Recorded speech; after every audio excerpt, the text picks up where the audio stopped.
Well, hello beautiful people of the internet. We are reunited today in this couch that I bought. I'm an adult that bought a couch in the middle of an existential crisis and definitely as a therapeutical tool.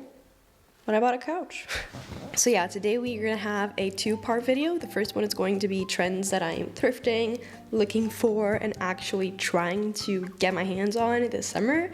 And then the second one is going to be trends that I am not buying this summer. As a disclaimer, I always say these in videos, but I just feel like I used to never do trends videos, and now that I do, I don't want them to come across in the wrong way. If you watch one of my lookbooks, you would see that 90% of my clothes are either thrifted or for my mom or my dad or my grandma, and I am not promoting consumerism, but at the same time, I have grown to find these types of conversations, even though it's a monologue because I'm talking to a camera, very interesting. I feel like I find so many new cool fashion styles and items through these videos that I watch from other people, and I kind of want to be that person for you if you want me to be that person for you. Also, I have a tip slash hack slash challenge for you, and if you actually do it, please let me know in the comments. I want you, after you watch this video, to create a chat, an iMessage, WhatsApp, Instagram, whatever, with either your mom or your dad or your best friends.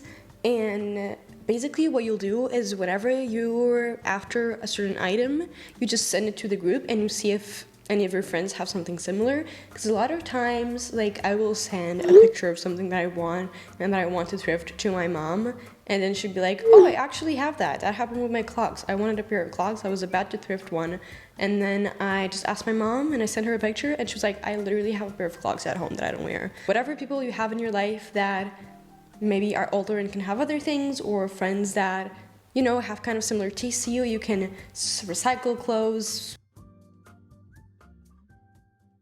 So trend number one is a color that I never paid attention to and I haven't seen people talking about yet. This really bright light turquoise blue. I'm getting into blues. I don't know what happened to me. I used to not give a damn about blues, and now there's so many shades of blues that I'm loving, but this one in particular for summer, for bikinis, for tank tops. I have 2 tank tops on my wish list on Vinted that I really want to buy, but I want to wait until the month ends because I need to control myself, but knit turquoise tops. Remember when I talked about those tassel bracelets? Imagine that collar in bracelets or chunky earrings in that collar. That turquoise collar has really popped in my eye. I'm so afraid of flashing in the middle of the video because I'm not wearing a bra. But that's not gonna happen because I edit my videos, so if that happens, you won't see that. Next trend is very elegant, and it's those tops. I actually see this more in long sleeve tops, but I think it's gonna progress into shorter sleeve tops, but it's the ones with a tie around the neck. I think that is so glamorously classy and beautiful. People have always told me that I have a giraffe neck, and it's not something that bothers me. I kind of am proud of it. And now I get to do something with it. Besides throw necklaces around, I can throw pieces of fabric on top of it. And maybe if you have a silk scarf, you can get a similar effect if you have a similar shade blouse. I think this was kind of brought in when ballet pop had its pop and blew out, because I definitely see this as being a very feminine, almost classical and ballet core thing. Not that I used to wear any of those things for ballet, but you get the energy that this top transmit. My disgrace is that I went into AliExpress. Terrible this week because I think I needed hair ties or something.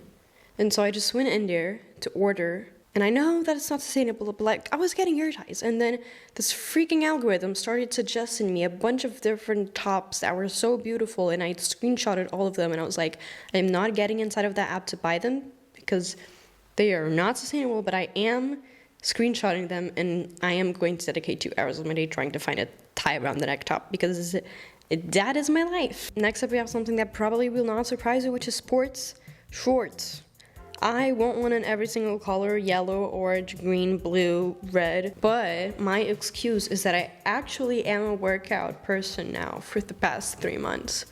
And I can also wear them as workout shorts, and I don't really have workout shorts. So you see the logic going on in my brain to make me spend $10 in a pair of thrifted Adidas blue shorts. If there's something on your wish list that you really want to buy, but you know that you don't need it, and you're convincing yourself, and you found this like weird logic in your brain, just like the one I found now, share it in the comments. Yeah, I love the kind of formula that I found for my outfits lately that applies to a lot of them. I will pick something super feminine, and actually I'm applying that right now and I didn't even realize. I get something very feminine, like this white corset, and then I just pair something very masculine on top, like my grandpa literally used to, what's the word? When you catch animals and you make them die to eat them.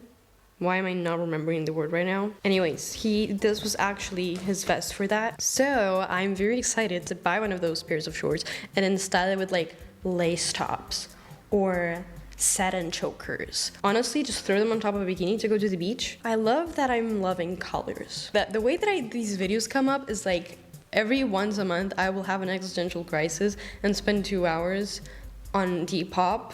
And then I will get overwhelmed with all of the things that I love and there are on my wish list. And I have this rule for myself that I can only buy something that I've been loving for at least a week. If it's like a specific thing that I know someone will buy on a thrift shop that I need to like kind of be quicker. So give myself 1 week.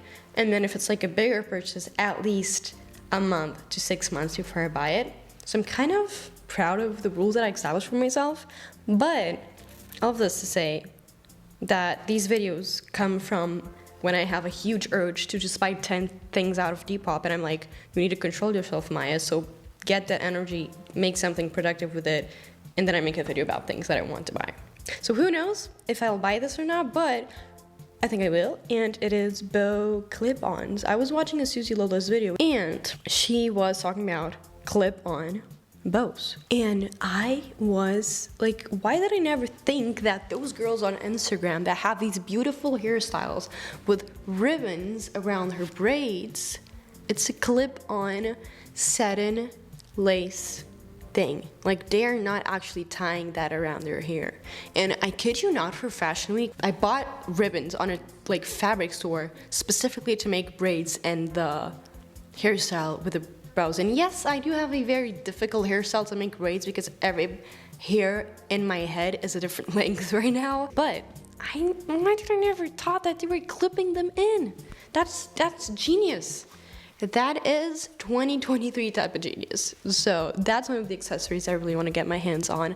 I never really used to care about my hair. I had a phase in high school and a little bit after high school where I just had this haircut that was just a plain haircut, and I don't know why. I never liked my haircut, but I would never do anything with it because all of my friends were doing random shit to their hair and dyeing it and doing a different hairstyle every week. And so for some reason I thought that the way I could stand out the most and be different and original and iconic was to not do anything to my hair, because everyone in my arts high school was getting different hairstyles and colors every day. Because everyone just wants to look cool in high school, right? So that was my train of thought. Anyways, the second accessory is something that I've probably shown in my lookbooks, which is just basically that, but as a choker.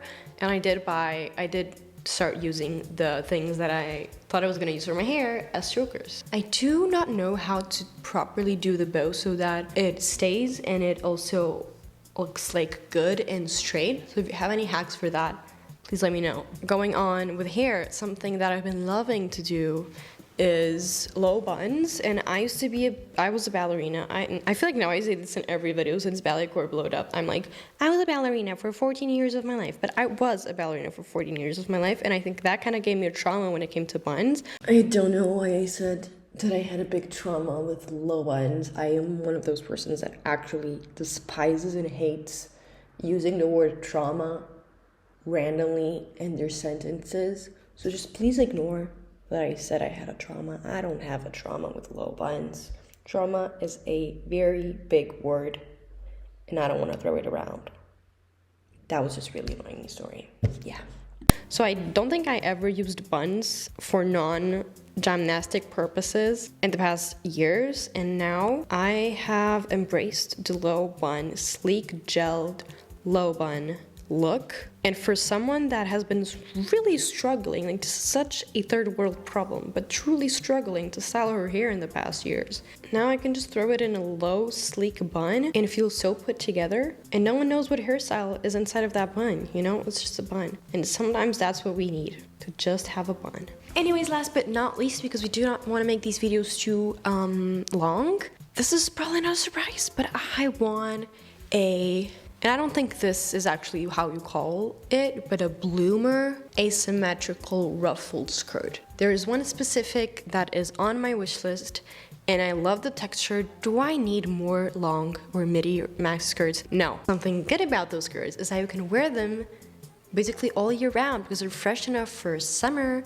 but then in winter you just throw a pair of thick tights underneath and you can also wear it. If anyone knows how to call that whole situation of how that fabric is like ruffled, let me know. I'd love to get a name for that experience. Also, I've been trying to diversify my shopping. If you guys know of any small businesses, if you have small businesses, I also have Maia on Instagram if you didn't know, and I do features every month of artists, freelancers, stylists, small businesses. So if you want to be featured there, or if you know of someone that should be featured on there, or if you just have a recommendation, let me know. That is all for today. I'm just going to turn off the camera and then turn it on again to film the part 2. But yeah, I hope you like this video. I'm excited for summer. I'm excited to challenge myself to make outfits that look very cute but don't have 300 layers like in winter. And I'm excited for the colors. So let me know what you're most excited to wear this summer, and I'll see you at my next one. Bye.